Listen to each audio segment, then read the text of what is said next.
प्रादय सत्य हुआ था गुरु जी। हाँ। प्रादयः अद्रव्यार्था प्रादयस्तथा। ये सूत्र नया आ रहा है प्रादय जी।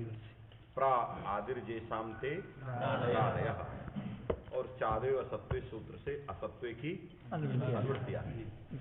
तो अद्रव्यार्था प्रादय प्रादय हमने प्रादिगण में पढ़े गए जो शब्द स्वरूप है। प्रादिगण में पढ़े गए शब्द स्वरूप कितने हैं? 22। तो 22 जो हैं ये है प्रादि हैं। प्रा परा अप सम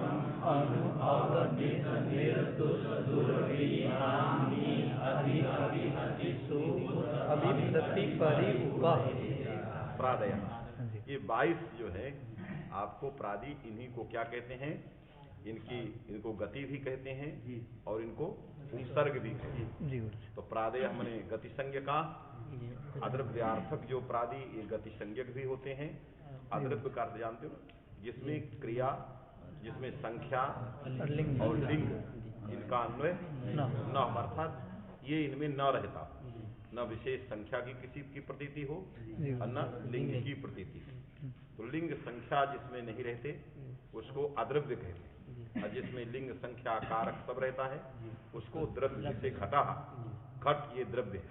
क्यों? इसमें लिंग भी है, पुंस तो लिंग है, एकत्वादि संख्या है और कर्तृत्वादि कारक है, इसलिए इसको क्या कहेंगे? द्रव्य। और प्रा है, प्रा दो प्रकार का होता है। एक प्रा में लिंग संख्या कारक रहता है और एक प्रा में लिंग संख्या कारक नहीं रहता है। जैसे हमने कह दिया प्रभवती, है कि नहीं?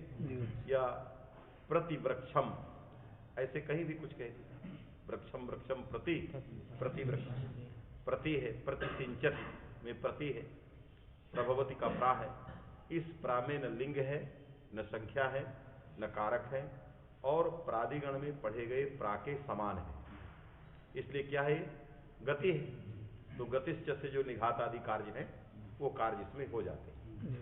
एक प्रा ऐसा भी है, जैसे कहा गया विप्रह, एक प्रा ऐसा भी प्रयोग है विप्रह, है कि नहीं? विप्रह में बी है और प्रा है कि नहीं?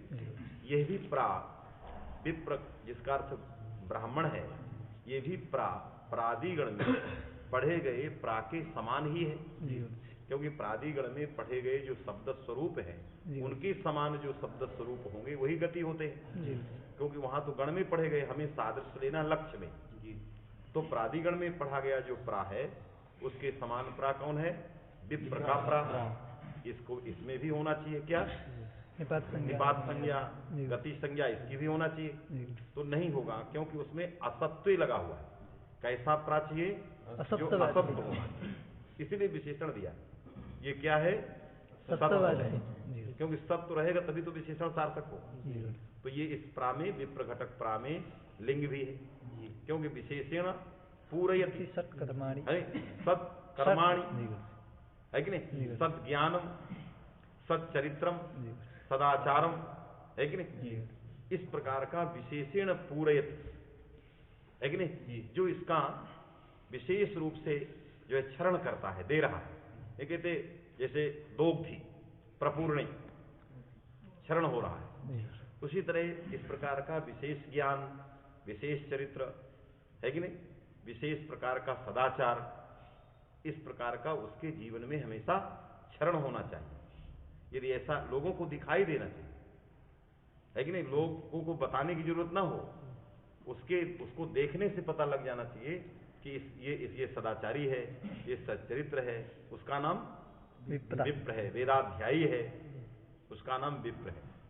पूजी विप्र सकल गुणहीना, तुलसीदास जी ने विप्रों की प्रशंसा में कह दिया, पूजी विप्र सकल गुणहीना, माने किसी भी प्रकार का गुण ना हो, है कि तब भी उसकी पूजा करनी चाहिए। क्यों करनी चाहिए? क्योंकि उसमें दूसरे के उद्धार की शक्ति उसमें रहती है। वो जन्मतः प्राप्त है कर्ण के कुंडल, कवच कुंडल की तरह। सोद्धारकत्व तो नहीं है, क्योंकि वो सच्चरित्र नहीं, सदाचारी नहीं है, सद्गुणी नहीं है। इसलिए अपने को नरक में ले जाए, अपने को नरक में ले जाए, लेकिन दूसरे को स्वर्ग पहुंचाएगा। जो उसकी पूजा करेगा उसको उद्धार कर सकता है। इसलिए सकल गुणहीना।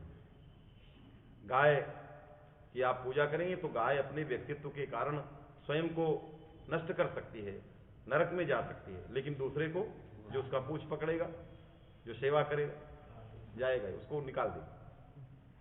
समझ में आएगी? तो विप्र में लिंग भी है, संख्या भी है और कारक भी। विप्राह, इसमें कारक भी है। एकत्वादि संख्याएं बैठी हैं, विप्राह विप्रौ विप्राह रूप चलते हैं, है कि नहीं? पुल्लिंग में चलते हैं, इसलिए पुंस्त भी है। इसलिए यह जो है सत्ववाची है। तो सत्ववाची प्रादिगण में पठित शब्द के समानान पूर्वी जो प्रा है उसकी निपात संज्ञा, गति संज्ञा नहीं होती, क्योंकि हमें असत्व चाहिए। इसीलिए चादव असत्व से असत्व की अनुवृत्ति प्रादय हमें भी आ जाती है। इसका जो फल ये बन जाता है। समझ बात आ गई? आगे प्रादयः अद्रव्यार्थ प्रादयस्तथा। लगा के नहीं? तथा मैंने निपात संज्ञा का, निगत संज्ञा का, निपात संज्ञा का, निपात का चल रहा है तो निपात संज्ञा। हाँ, उपसर्गाः क्रिया योगे। अब दूसरा सूत्र है उपसर्गाः, ये बहुवचनांत है। क्रियायाः योगः, क्रिया योगः तस्मिन् क्रिया योगे सप्तम्यंत है। क्रिया योगे ये परिस्थिति है कि नहीं? मैंने क्रिया के योग रहने पर जो प्रादि वो उपसर्ग कहे जाते हैं। यदि क्रिया के योग में रहेंगे तो उपसर्ग कहे जाएंगे, है कि नहीं? क्रिया के योग में रहेंगे मैंने क्रिया का प्रतिपादन करेंगे, चाहे द्योतकतया करें या वाचकतया करें। समझ में है कि नहीं? क्रिया विशेष का प्रतिपादन करेंगे। और जब वो क्रिया विशेष का प्रतिपादन नहीं करते, संबंध का प्रतिपादन करने लगते हैं, तो कर्म प्रवचनी कहे जाते हैं। जब क्रिया विशेष का प्रतिपादन करते हैं तो उपसर्ग कहे जाते हैं। और जब क्रिया विशेष का प्रतिपादन नहीं करते, क्या करते हैं? संबंध का प्रतिपादन करते हैं, तो क्या कहे जाते हैं? कर्म प्रवचनी कहे जाते हैं। तो जब संबंध का प्रतिपादन करेंगे, जैसे वृक्षम प्रति विद्योतते विद्युत, वृक्षम प्रति विद्योतते विद्युत, तो विद्युत करता है। वृक्षम ये द्वितीया विभक्ति है, कर्म नहीं है। हर द्वितीया विभक्ति का अर्थ कर्म नहीं होता है। तो द्वितीया है कि नहीं? लेकिन कर्मणि द्वितीया की द्वितीया नहीं है। यदि कर्मणि द्वितीया की द्वितीया होती तो निश्चित इस विभक्ति का अर्थ क्या होता? कर्म होता। तो ये किससे द्वितीया है? कर्म प्रवचनीय युक्ते, कर्म प्रवचनीय युक्ते द्वितीया। जो कर्म प्रवचनीय से युक्त रहेगा उसमें द्वितीया हो। तो कर्म प्रवचनीय क्या है? वृक्षम प्रति में प्रति, उससे युक्त कौन है? वृक्ष। यदि ये प्रति विद्योतते से युक्त रहता तो ये कर्म प्रवचनीय नहीं रहे। इसलिए इधर ला रहा है कर्म प्रवचनीय युक्ते, क्योंकि द्वितीया किससे लाना है? विद्योतते से लाना, प्राथमिक से लाना। तो कर्म प्रवचनीय से युक्त कौन है? वृक्ष। कर्म प्रवचनीय जो प्रति है उसका योग जो है किसके साथ है? वृक्ष के साथ। तो प्रति का वृक्ष के साथ क्या योग है पूछा जाएगा ना? तो कहो कि इसका इसके साथ जो योग है संबंध प्रतियोगित्व। क्या है जो? संबंध प्रतियोगित्व। ये जो संबंध होगा उसका ये प्रतियोगी होगा। जो संबंध होगा, है कि नहीं, उसका वृक्षम क्या होगा? प्रतियोगी होगा। तो कर्म प्रवचनीय युक्तत्व माने संबंध प्रतियोगित्व। तो संबंध का जो प्रतियोगी है उसी से द्वितीया आती है। यही कर्म प्रवचनीय युक्तत्व है। बात समझ कि नहीं? संबंध क्या है? संबंध है लक्ष्य लक्षण भाव। संबंध क्या है? लक्ष्य लक्षण भाव। यह है वृक्ष जो है क्या है? है क्या है? लक्षण है। और लक्ष्य क्या है? कैसे जाने? ज्ञान जनक ज्ञान विषयत्म लक्षण। क्योंकि वृक्ष के ज्ञान का जनक ज्ञान है कि नहीं? वृक्ष के ज्ञान का जनक। यदि विद्युत प्रकाशित नहीं होती तो वृक्ष का ज्ञान नहीं होता। अंधेरे में वृक्ष खड़ा क्या जानते? बिजली चमकी समझ गए कि वृक्ष है। तो वृक्ष के ज्ञान को किसने कराया? विद्युत है कि नहीं? तो वृक्ष ज्ञान जनक ज्ञान विद्युत विद्युतन ज्ञान ज्ञान, जी गुरु। वृक्ष वृक्ष ज्ञान का जनक ज्ञान विद्युत विद्युतन ज्ञान तद विषयत्वम विद्युत विद्युतन में वो क्या हुआ? लक्षण हो गया लक्षण हो गया। जी गुरु। विद्युत विद्योतन से हमने के ज्ञान से कौन सा ज्ञान पैदा हुआ? वृक्ष ज्ञान तो विद्युत विद्योतन ज्ञान जन्य ज्ञान विषयता वृक्ष में है, जी गुरु। इसलिए वो लक्ष्य है। जी गुरु। दोनों के बीच में लक्ष्य लक्षण भाव संबंध है। इस संबंध का प्रतियोगी कौन है? वृक्ष है। तो कर्म प्रवचनी युक्त हो गया वृक्ष। कहने का तात्पर्य है कि जब ये क्रिया विशेष का प्रतिपादन करता है, जब यह प्रादि क्रिया विशेष का प्रतिपादन करते हैं उस समय ये उपसर्ग कहे जाते हैं, है कि नहीं? जी गुरु। और जब ये संबंध का प्रतिपादन करते हैं तब कर्म प्रवचनी। इसलिए कर्म प्रवचनी में प्रा उपसर्गक बच धातु से भूत में अनियर प्रत्यय है बाहुल काल। कर्म प्रवचनीयम उक्तवान कर्म उक्तवान कर्म प्रोक्तवान तो कर्म प्रोक्तवान, जी गुरु। कर्म को कहा करते थे, उसकी व्युत्पत्ति कर्म को कहा करते इस समय नहीं कह रहा है, कहा करते। कब कहते थे? जब गच्छति के साथ लगे थे, जी गुरु। करोति के साथ लगे थे, है कि नहीं? जी। कथं करोति प्रकरोति जब उसके साथ लगे थे तो ये क्या कहा करते थे? इस समय नहीं कह रहे हैं, इसलिए भूतकाल है। कर्म कर्म प्रोक्तवान इदानीं संबंधम प्रतिपादयन्ति, जी गुरु। संबंधम कथयन्ति, क्योंकि पहले कहा करते थे, इस समय नहीं कह रहे। बात समझ आई कि नहीं? इसलिए इसका नाम कर्म प्रवचन। तो इसलिए जब क्रिया विशेष का प्रतिपादन करते हैं तब हम इनको क्या कहते हैं? उपसर्ग कहते हैं। जैसे प्रारच्छति, प्रारिच्छति, है कि नहीं? तो रिक्ष जो गति है, गति विशेष का प्रतिपादन कर रहे हैं, इसलिए ये क्या है? उपसर्ग है। और उपसर्ग है तो उपसर्ग निमित्तक जो उपसर्गाद ऋचि धातु से वृद्धि इत्यादि कार्य हैं वो सारे कार्य होंगे। आया कि नहीं? अभी तो संज्ञा बता दिया। क्रिया योगे माने क्रिया विशेष द्योतके, क्रिया योगे माने क्रिया विशेष द्योतके, क्रिया विशेष द्योतक रहने पर ये क्या कहे जाएंगे? उपसर्ग। इसलिए क्रिया योगे प्रादय क्रिया सह एतेषां परस्परम योगः समभिव्यहार रूपः, जी गुरु। पूर्वा परिभाव रूपा। जी गुरु। ये पूर्व में रहे और क्रिया पर में रहे। और छंदसी परे, छंद में तो पर में भी रहे तब भी चलेगा। जी गुरु। वहां गच्छति प्रा, ये भी सही है। जी गुरु। गच्छति प्रा, अप्रा गच्छति, ये भी सही। समझ में आया कि नहीं? तो उपसर्गा क्रिया योगे प्रादयः उपसर्गस्याः भवेयुः। जी गुरु।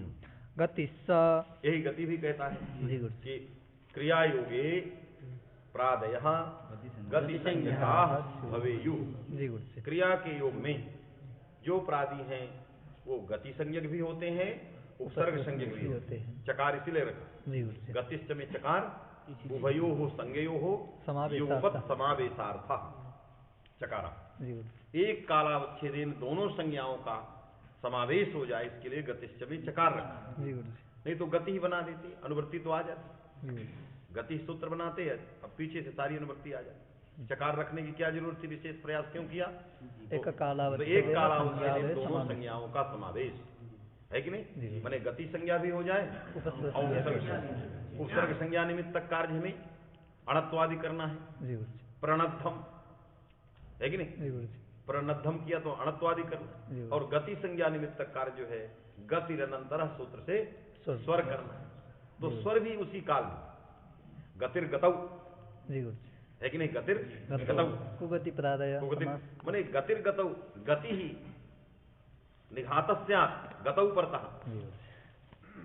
है कि नहीं? और उपसर्ग को मान करके आगे आने वाले जो नकार है, नह का नकार, उसको अणत्व भी हो जाए तो अणत्व करना भी फल हुआ। उपसर्ग का फल उपसर्ग साथ निमित्तात् परस्य उपसर्गात् असमासे परिशस्य, हाँ, उसका फल अणत्व है। और गतिर गतौ, गतिरनंतर इत्यादि से गति को मान करके स्वर है। तो युगपत् प्रतिप्रणीतम, प्रतिप्रणीतम, तो प्रतिप्रणीतम में प्रा जो है गति भी है, उपसर्ग भी है कि नहीं? उपसर्ग को नाम मान करके नीतम, नीतम के नकार को अणत्व करना है। और गतऊ पड़े रहते जो आगे वाली है उसको क्या करना है? निघात। निघात। जी गुरु जी। तो एक काल में दोनों काम करना है। कोई पूछेगा कि एक काल में दोनों संज्ञाओं के समावेश का फल क्या है, तो कहो प्रतिप्रणीतम है कि नहीं? प्रतिप्रणीतम है तो प्रा में गति भी है तो गतिर गतऊ लग गया, गतऊ पड़ता है। और उपसर्ग भी है तो नीतम के नकार गुणत्व भी है। तो युगपत एक कालावच्छेदेन प्रतिप्रणीतम की प्रा की गति और उपसर्ग संज्ञा दोनों होने के कारण गतिर गतौ से जो है निघात स्वर हो गया, है कि नहीं? और इससे जो है अणत्व हो गया, तो दोनों का समावेश का फल बन गया। समझ में आया कि नहीं? तो इसलिए गतिश्च प्रादयः गति संज्ञका स्युः। जी गति स प्रादयः क्रिया योगे उपसर्ग संज्ञा गति संज्ञा स्युः। आइए राजस्थान जी, आप भगवान वृंदावन के दर्शन करके आ रहे हैं, आइए यहाँ आ जाइए। और प्रसाद भी जितना बड़ा वृंदावन है उतने से कम नहीं। प्रपरा अपसम अनु अव निर्दुष दुर्बी आग्नि अधि अपि अति सुबुत अभिप्रति परि उप इति प्रादयः। ये द्वाविंशति ही, है कि नहीं? द्वाविंशति ही प्रादयः, 22 प्रादि हैं। नवेति विभाषा। अब बहुत लंबा चौड़ा सूत्र आ गया ये नवेति, लंबा, इसको ठीक से सुनिएगा सावधानी पूर्वक, क्योंकि इस सूत्र की व्याख्या और इस सूत्र का कार्य बड़े विलक्षण है और इसको पढ़ाना भी टेढ़ा है। तीनों इसमें कठिनाई है, सूत्र भी विलक्षण, व्याख्या भी विलक्षण, इसका प्रयोजन बहुत क्लिष्ट है और इसका पढ़ाना भी बड़ा कठिन है, क्लिष्ट। क्योंकि सब लोग कह के तो चले जाते हैं निषेध विकल्प की विभाषा से, जैसे कहा गया कि क्रियावाचियों धातु इनकी धातु संज्ञा होती, इनकी गति संज्ञा, उसी तरह इसको भी कहते हैं। अब मने कठिन सूत्र है। देखो, नवेति विभाषा ये सूत्र है। इस सूत्र में पहले विचार करो कितने पद हैं। यदि तुमसे कोई पूछता है कि नवेति विभाषा का पदच्छेद करो, पहला प्रश्न है कि नहीं? तो कैसे बताओगे? तो मैंने प्रश्न पूछ लिया कि नवेति विभाषा का पदच्छेदम निरूपयतु, 5 नंबर। तो कितने पद बताओगे? ब्रजराज से पहले पूछूंगा। 4 गिना दो।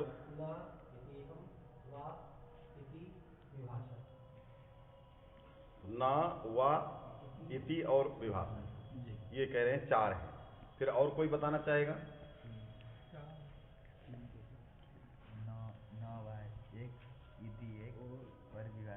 मैंने 4 वाले कितने हाथ उठाई जो कहते हैं 4 हैं? जो 4 वाले नहीं हैं वो क्यों कह रहे हैं कि 4 नहीं? 4 वाले नहीं हैं कि 4 नहीं हैं, तो कितने हैं फिर? ये कौन कौन है बताइए? कितने हैं? 3 कैसे हैं?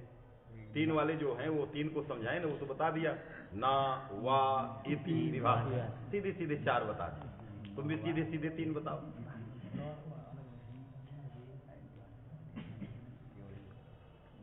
बोलो बोलो, जल्दी बोलो, समय बर्बाद नहीं करना। नवा नाम का एक पद कह रहे हैं, नवा नाम का एक पद, और इति दूसरा और विभाषा तीसरा। ये ना और वा को अलग अलग को एक कैसे बना दिया? 4 वाला पूछेगा ना कि इसको आपने एक बनाया तो फिर विभक्ति कहाँ गई, तो कैसे बताओगे? अव्यय है ना, कौन अव्यय है? ना अव्यय है, वा अव्यय है कि नवा अव्यय है? नवा अव्यय है। देवदत्ता विद्यालय में गच्छति नवा, ऐसा अव्यय है क्या? तो तुम्हारा हम समझ मोहन इसी पूछ रहे हैं कि कह रहा है एक है दोनों, तो हम उदाहरण तो बता रहे हैं। देवदत्ता विद्यालयम गच्छति नवा, तो क्या कहते हो? गच्छति, है कि नहीं? अथवा क्या कहते हो? न गच्छति। अरे 2 में से एक तो होगा। तो नवा ये अलग अलग थे वहां की एक साथ थे? नवा ये समुदाय में बना हुआ कोई शब्द है ऐसा, या आप बनाना चाहो तो कैसे बनाते हो? चलो तो देखो अब सिद्धांत में आओ। जी सिद्धांत में 3 पद हैं इस सूत्र में,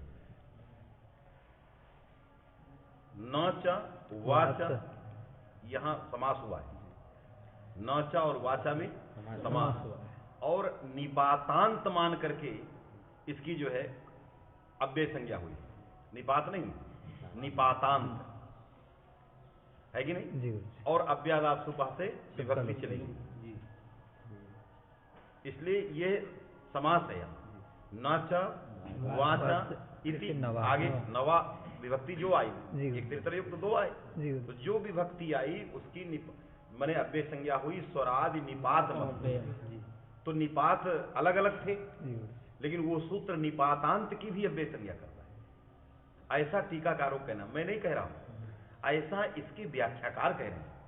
तो वो करता है कि नहीं ये मैंने भी विचार नहीं किया, मैंने केवल उनके व्याख्याकारों का अनुसरण किया कि इतने गड़बड़ ये तो नहीं होंगे। जैसे मैं आपको कोई चीज बताऊं तो आप विचार नहीं करोगे अरे गुरुजी बताए थे, विश्वास करना पड़ेगा। तो उसी तरह इनकी जितने व्याख्याकार हैं, बड़े से बड़े, पूर्ववर्ती उत्तरवर्ती सारे लोग, माने किसी ने 2 पद की चर्चा नहीं की, और पूर्ववर्ती आचार्यों ने भी समास की चर्चा की, उत्तरवर्ती नागेश के बाद भी जो इस सूत्र में जो व्याख्या किया उन्होंने भी 1 पद की व्याख्या किया और समास किया, जो वे विग्रह बता रहे, और लिख दिया कि निपातांतत्वेन अव्यय संज्ञा, ये भी शब्द उन्हीं का है, निपातांतत्वेन, माने निपातांत भी जो है अव्यय होता है। तो निपात समुदाय था, ये निपातों का समुदाय है कि नहीं, तो ये निपातांत था, समुदाय निपातांत है, इसलिए निपात है अंत में जिसके, ऐसा समुदाय भी अव्यय कहा जाता है। बात समझे कि नहीं? इसलिए अव्यादात सुपा से विभक्ति चली जाती है, तो क्या बनता है नवा, और फिर आगे इति, फिर आगे विभाषा। तो कितने पद निश्चित हुए? 3 पद, इसलिए 4 वाले अपास्थ हो है कि नहीं, इसलिए याद रखना है कि इसमें 3 पद रहेंगे। दूसरी बात यह है कि लोक व्यवहार में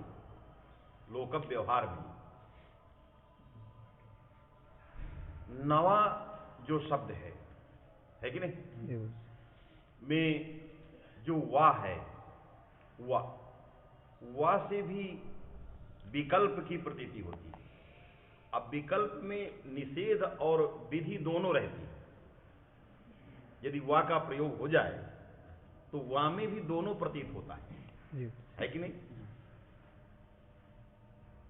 तो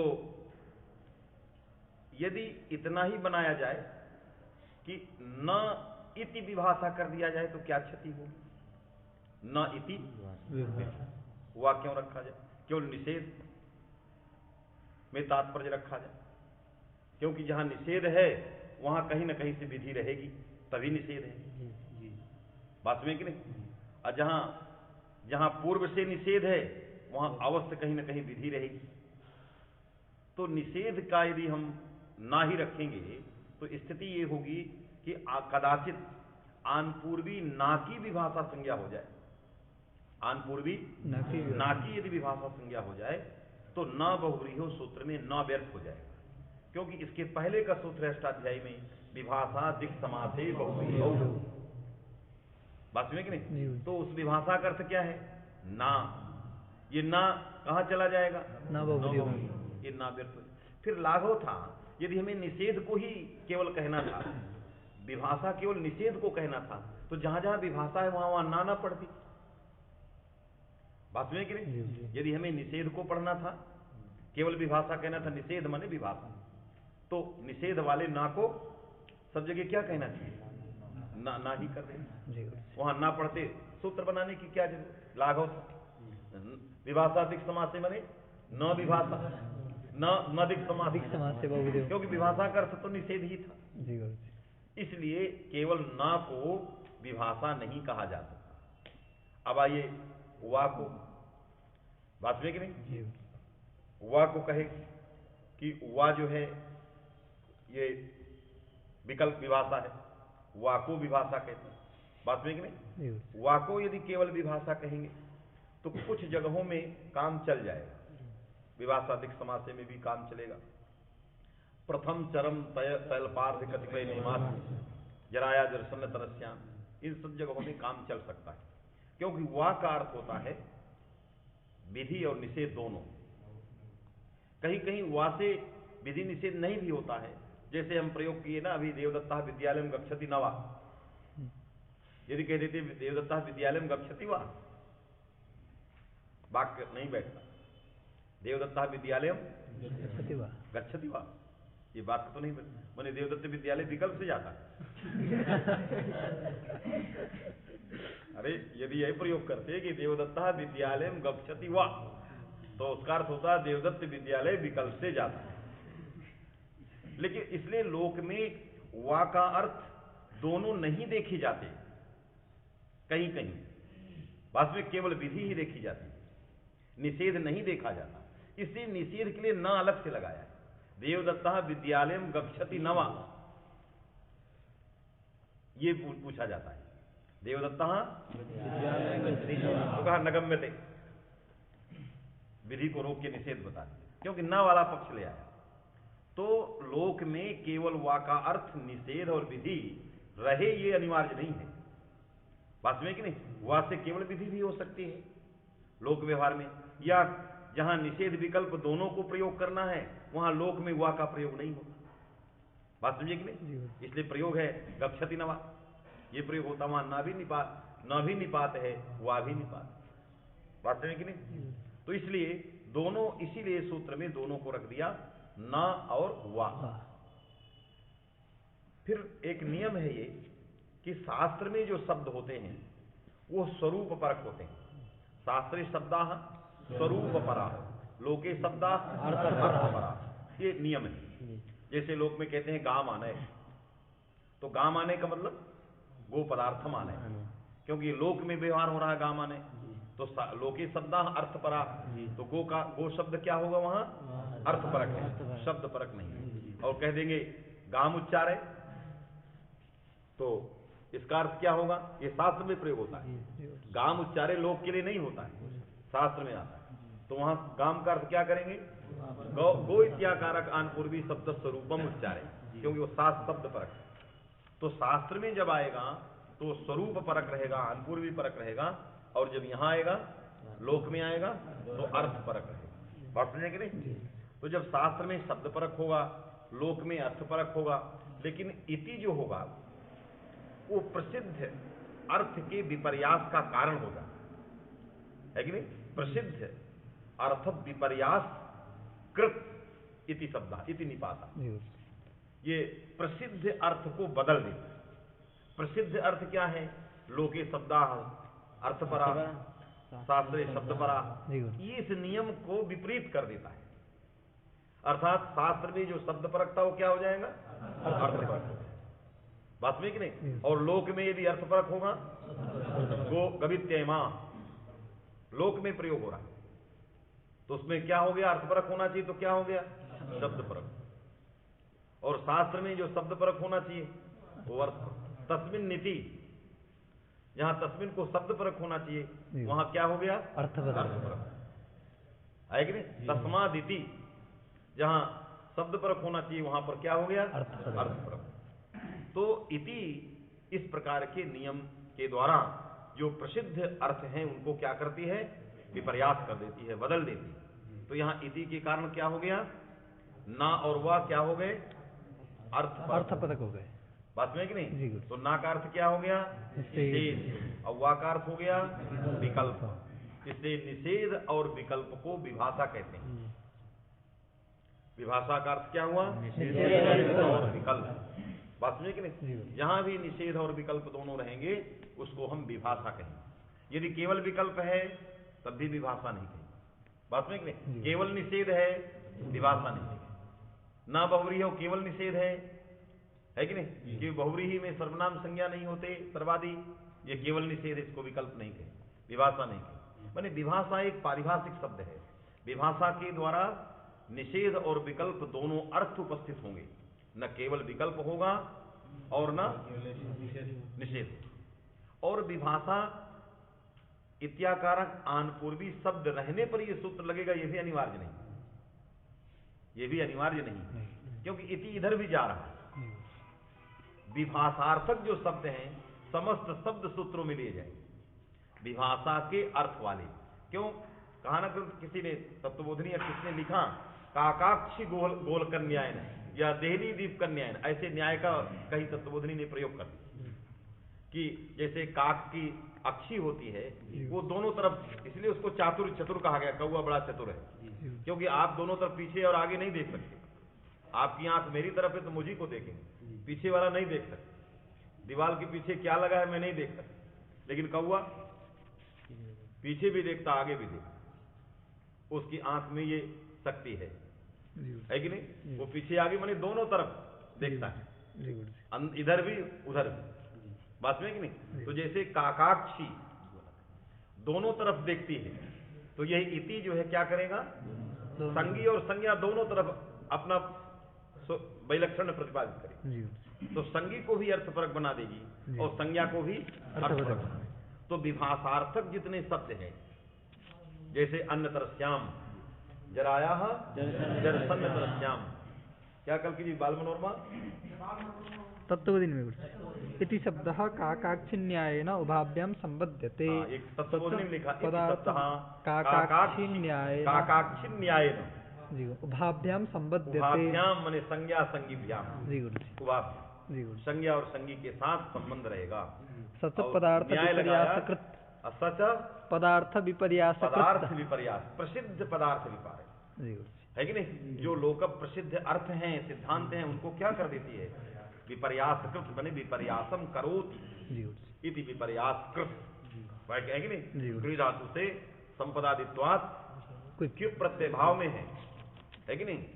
या कर्ता में, जैसे कर्ता में, तो करोति इति कृत, तो प्रसिद्ध अर्थ का परिवर्तन कर देती, बात समझे कि नहीं? तो इसलिए निषेध और विकल्प और विभाषार्थक, अन्नतरस्याम है कि नहीं?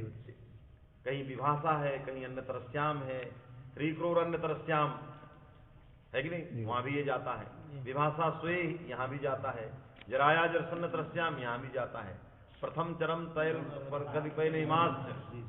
यहाँ भी वाक्य निवृत्ति पीछे से आती है, विभाषा जसी से आ रहा है, वहां भी जाता है। माने ये विभाषा में विभाषार्थक उसके पर्याय शब्दों में भी जाता है, बात में कि नहीं? इसलिए काकाक्षी गोलकर न्याय, काकाक्षी न्याय माने काकाक्षी गोलकर, वो इतनी गोल है कि पट से आगे पीछे का हो जाता है, आपको घूमने में पूरा शरीर घुमाना, तो अपने आप घूम गई है कि नहीं? तो ते अथवा कहीं कहीं लिखा देहली दीप कन्याय, जैसे देहली में दीपक रखते हो तो बाहर भी उजाला अंदर भी उजाला, उसी तरह जो है ये दोनों तरफ संबंध होगी, यहाँ भी उधर भी बीच में है, बात समझे कि नहीं? तो इसलिए तो ये निषेध और विकल्प जब विभाषा पद के अर्थ होंगे या अन्नतरस्याम पद के अर्थ होंगे, पारिभाषिक हो गया, माने विभाषा पदम निषेधम भक्ति विकल्पंच भक्ति, बात समझे कि नहीं? तो जैसे उदाहरण में कहीं प्राप्त विभाषा है, कहीं अप्राप्त विभाषा है, कहीं प्राप्त विभाषा, तीन प्रकार के उदाहरण जो है देखे गए। प्राप्ते कार्ये है कि नहीं विभाषा, अप्राप्ते च कार्ये विभाषा है कि नहीं? प्राप्ते च अप्राप्ते च विभाषा, बात में कि नहीं? प्राप्ते कार्ये विभाषा, कार्य के प्राप्त रहने पर विभाषा, जैसे विभाषा की स्यो, यहां अल्लोपोना सूत्र से समस्त विभक्तियों में भासंज्ञक जो अंगावयो अन का आकार है उसका लोप सर्वत्र प्राप्त है। प्राप्ते कार्ये, आकार का लोप प्राप्त है। विभाषा की स्यो ने क्या किया, गी और सी में क्या कर दिया, विकल्प कर दिया, है कि नहीं? विकल्प कर दिया का मतलब क्या हुआ, अर्थात निषेध और विकल्प, है कि नहीं? माने प्राप्त भी है और अप्राप्त भी है। किसी अंश में गीसी के अतिरिक्त में गीसी में निषेध भी है और है भी, अन के आकार का लोप है भी और अन के आकार का लोप नहीं है। तो प्राप्त जो था वो सिद्ध है, अरे गीसी में अन के आकार का लोप क्या है, सिद्ध है। इसने इसको करना क्या है, केवल निषेध करना है, अर्थात विकल्प जो विभाषा शब्द है वो कहीं कहीं जो है निषेध मुखेन अथवा विधि मुखेन प्रवृत्त होता है। यहां विभाषा किस मुख से प्रवृत्त हो रहा है? विभाषा किस्यों में निषेध मुखेन, मैं निषेध से प्राधान्य में वास्तविक नहीं, क्योंकि अपूर्व उसका निषेध है। अन के आकार का लोप अपूर्व नहीं है। विभाषा किस्यो सूत्र के द्वारा जिस कार्य का विधान हो रहा है, अन के आकार का लोप, वो क्या है? अपूर्व नहीं। अपूर्व इसलिए नहीं है क्योंकि पूर्व से सिद्ध है। नीसी विभक्तियों में अन के आकार का लोप सिद्ध है, तो सिद्ध का प्रतिपादन विधेय नहीं होता है, असिद्ध का प्रतिपादन विधेय होता है, अपूर्व विधान होता है। बात समझे कि नहीं? तो ये सिद्ध का चूंकि प्रतिपादन कर रहा है, इसलिए यह जो है अपूर्व इस अंश में नहीं होगा। इसलिए किस अंश में जाएगा? ये निषेध, अर्थात विभाषा की निषेध मुखेन प्रवृत्ति हो, मैं निषेध से प्राधान्य। तो केवल निषेध में तात्पर्य विधि सिद्ध है, तो इसको कहते हैं भाव और अभाव। माने विभाषा पदम कस्मिन् अर्थे अत्र सक्तम भावे अभावे च, भावः सिद्धः न पूर्वः, अभावः अपूर्वः। बात है कि नहीं? ये अभाव, इसके लिए इस सूत्र की कोई जरूरत नहीं, इसके लिए इसकी जरूरत ही नहीं, वो तो उसका कार्य ही हो रहा है। वहां विभाषा का निषेध में तात्पर्य ही है, क्योंकि उसका अर्थ ही है विभाषा का माने विधि भी और निषेध, अर्थात कुचित विधि मुखेन प्रवृत्ति, कुचित निषेध मुखेन। तो यहां निषेध मुखेन प्रवृत्ति हो गई, इसलिए इसकी जरूरत यहां नहीं है। बात समझे कि नहीं? विभाषा की जरूरत माने यहां नवेति विभाषा की जरूरत नहीं है। अप्राप्त में चले, जराया जरसन्न तरस्याम, जरा शब्द को जरस किसी से प्राप्त नहीं है। जरा से शब्द को जो जरस है वो किसी से प्राप्त नहीं। बात में कि नहीं? तो यहां प्राप्त क्या है? अप्राप्त सिद्ध है। अरे किसी से नहीं प्राप्त है तो अप्राप्त क्या है? सिद्ध है। अभाव और भाव है, माने भाव का प्राधान्य है और अभाव सिद्ध है। और वहां पर विभाषा किस्यों में भाव सिद्ध है और अभाव। बात में कि नहीं? वहां उसका अर्थ क्या है? भाव समानाधिकरण अभाव। यहां इसका अर्थ क्या है? अभाव समानाधिकरण भाव। अभाव समानाधिकरण भाव में पहले भाव वाला रूप बनता है, पहले अभाव वाला रूप बनता है। जहां क्या होगा? अभाव समानाधिकरण भाव, क्योंकि अभाव पहले से चला रहा है, तो पहले क्या बनेगा? निर्जरव, और फिर क्या बनेगा? निर्जर। इसलिए रूप चंद्रिका जब पढ़ते हो तो वहां भवत भवतात आता है। पहले क्या आता है? भवत भवतात, भवताम भवंत, ऐसा आना क्या चाहिए? भवतात भवत। अरे पहले तातंग तो हो ही रहा है, तो पहले तातंग आ जाए तो भवतात फिर बने भवत। ये हमसे जब हम पहली बार सर्विस में गए सन्यासी कॉलेज के इंटरव्यू देने के लिए आचार्य करके, है कि नहीं? जैसे ही आचार्य परीक्षा किए और इंटरव्यू में पहली बार सम्मिलित हुए, तो विशेषज्ञों ने यही प्रश्न पूछ लिया, यही प्रश्न पूछा कि रूप चंद्रिका भवत भवतात लिखता है और होना क्या चाहिए? भवतात भवत। इसमें आपका क्या कहना है? और हिंदी से पूछे। हम समझ गए कि ये उसको सुनना चाहिए। हमने वहां प्रतिपादन किया कि विभाषा के सामान्य दो अर्थ मिलते हैं, भाव समानाधिकरण अभाव, अभाव समानाधिकरण भाव। तो ये तातंग किसी से प्राप्त नहीं है, तो क्या होगा? यहां अभाव सिद्ध है। अभाव क्या है? सिद्ध है। और भाव करेगा तो पहले क्या आएगा? अभाव, क्योंकि अभाव सहित भाव आता, तो पहले कौन आए? अभाव। उसके पुक्ष में पहले अभाव, तो पहले क्या बैठेगा? अभाव। किसका अभाव? तो क्या होगा? अब फिर क्या बैठेगा? भाव। होता। हमने कहा ये अप्राप्त विभाषा का स्वभाव है। इसी तरह प्राप्त विभाषा का भी स्वभाव, पहले क्या बैठेगा? अल्लोप। पहले क्या बैठेगा? राग। आप उसके रूप भी देखोगे तो पहले क्या बनाया? राग। पहले वो जो सिद्ध है वो पहले चल रहा है, क्योंकि उसके पुक्ष में पहले भाव बैठा, आकार का लोप बैठा। इसके बाद क्या है? प्रधानता किसकी? उस अभाव। अभाव बाद में जाए तो राग। इसके बाद क्या हो गया? राजन। और अप्राप्त स्तर में पहले अभाव बैठेगा तो निर्जरऊ भवतु, इसके बाद ही बैठेगा। बात समझे कि नहीं? ये विभाषा के स्वभाव सिद्ध अर्थ हैं। है कि नहीं? माने शब्द शक्ति स्वभावात ये प्राप्त है, ऐसा शब्द की शक्ति है, इसके लिए किसी सूत्र की जरूरत नहीं, ये सामान्य है। जब एक साथ दोनों प्रधानीभूत होके आए, है कि नहीं, एक साथ निषेध और विधि एक साथ दोनों प्रधानी, किसी से भी कोई सिद्ध ना हो, किसी से भी कोई सिद्ध ना हो। जब इस प्रकार की कोई विषयता आए, निषेध भी सिद्ध नहीं और विधि भी सिद्ध नहीं, उसके लिए सूत्र बनाना जरूरी है। इनके लिए सूत्र की आवश्यकता नहीं है। बात समझे कि नहीं? तो किसके लिए जरूरत है? जहां प्राप्त भी नहीं है कि नहीं? माने प्राप्त और अप्राप्त स्थल में इसकी आवश्यकता है। अपूर्व उदाहरण वही बने। जैसे उदाहरण में आते हैं विभाषा स्वे,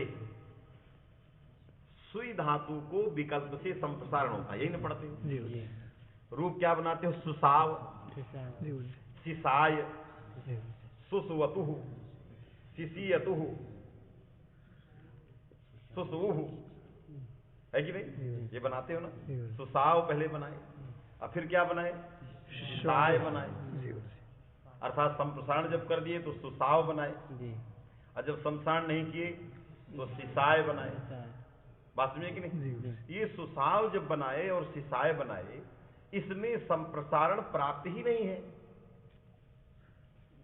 संप्रसारण प्राप्त नहीं, क्योंकि संप्रसारण वचसोपि यदि नाम किति में करता है, ये तो पिति है, तो तिप सिप मिप में प्राप्त नहीं।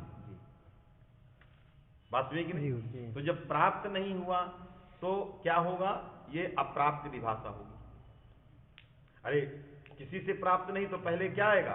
भाव आएगा, और फिर आप विकल्प करोगे तो भाव आएगा। और जहां प्राप्त है, कहां पर? कित में, अतुस में आएगा। तो अतुस में प्राप्त है तो पहले क्या होगा? सुसवतु, अब बाद में उसका निषेध करो। बात समझे कि नहीं? समझ में आया कि नहीं? तो तिप सिप मिप में अप्राप्त है, अब किदंश में क्या है? प्राप्त है। तो अब इसमें किद पिदंश में जो है यदि अप्राप्त है तो वहां भाव का ही प्राधान्य होगा, अर्थात सुसाव का ही प्राधान्य होगा। सिसाय तो सिद्ध है, बात समझिएगा। सिसाय क्या है? सिद्ध है, वो तो बनता ही है। माने भाव का प्राधान्य होगा, माने सुसाव किसी से प्राप्त नहीं है तो सिसाय सिद्ध है, उसके लिए इसकी जरूरत ही नहीं। तो हमें क्या करना है? ये सूत्र क्या करेगा? ये सूत्र किदंश पिदंश को बराबर करेगा, तब जो विकल्प होंगे तब सबके रूप चलेंगे। किदंश पिदंश को क्या करेगा? बराबर। जैसे खेत को बराबर किया जाता है, तो किदंश पिदंश को क्या बराबर करेगा? इसका निषेध जाएगा, ना जाएगा। नवेति विभाषा करना पहुंच गया, और ना पहुंचा तो क्या किया? सबको निषेध कर दिया। किदंश में 3 को छोड़कर 6 में जो प्राप्त था उसको निषेध कर दिया। जब निषेध किया तो सब बराबर हो गए। किदंश पिदंश क्या हो गए? बराबर। बस में कि नहीं? तो जब बराबर हो गए, अब विकल्प करेगा, तभी सबके रूप चलेंगे। नहीं तो अप्राप्त स्थल में जहां प्राप्त नहीं था वहां केवल ये या तो ये करता, जहां प्राप्त है या तो वहां करता, एक साथ दोनों नहीं करता। या तो प्राप्त को करता या तो अप्राप्त, एक साथ दोनों चीजें नहीं कर सकता। या तो प्राप्त अंश में लगता या तो, क्योंकि प्राप्त विभाषा अथवा अप्राप्त विभाषा, तो प्राप्त अंश में लगता प्राप्त विभाषा में, तब भी सिद्ध था स्वभावतः। यदि अप्राप्त अंश के लिए होता तब भी स्वभावतः सिद्ध था। इस सूत्र की आवश्यकता नहीं थी, लेकिन इस सूत्र की आवश्यकता कहां के लिए हुई? प्राप्त और अप्राप्त। वहां निषेध पहले जाता है, नवेत में जैसे पढ़ा गया है, पहले निषेध जाता है। तो जब निषेध गया तो निषेध ने क्या किया? किदंश को बराबर कर दिया। वचस्वप्य जाति नाम किति से जहां पर 6 में जो तिप सिप मिप को छोड़कर जो 6 में प्राप्त था उसको निषेध कर, तो पिदंश में प्राप्त नहीं था, किदंश में निषेध हो गया, तो 9 के 9 क्या हो गए? बराबर। और बराबर के बाद पहुंच गया वाह। तो सब में विकल्प होने लगता है। बात में कि नहीं? तो इसलिए इस सूत्र की आवश्यकता कहाँ के लिए है? इसलिए प्राप्त विभाषासु नोपयोग, अप्राप्त विभाषासु नोपयोग है कि नहीं? और प्राप्ता प्राप्त विभाषासु उपयोग, उसी के लिए इस सूत्र की आवश्यकता। बात समझ आ गई? यही लिखा है, पढ़ो। न वेति विभाषा निषेध विकल्पयोर विभाषा संज्ञा स्यात्। निषेध और विकल्प ये दोनों अर्थ विभाषा पद से, विभाषा पद घटित सूत्रों में या तत्पर्याय पद घटित सूत्रों में उन पदों के द्वारा निषेध और विकल्प दोनों प्रकार के अर्थ उपस्थित होंगे। समझ में आएगी ना? समरूपम शब्दस्या शब्द संज्ञा। बस हो गया, आज इतने रखा जाए, ये भी आए अल्पारंभ।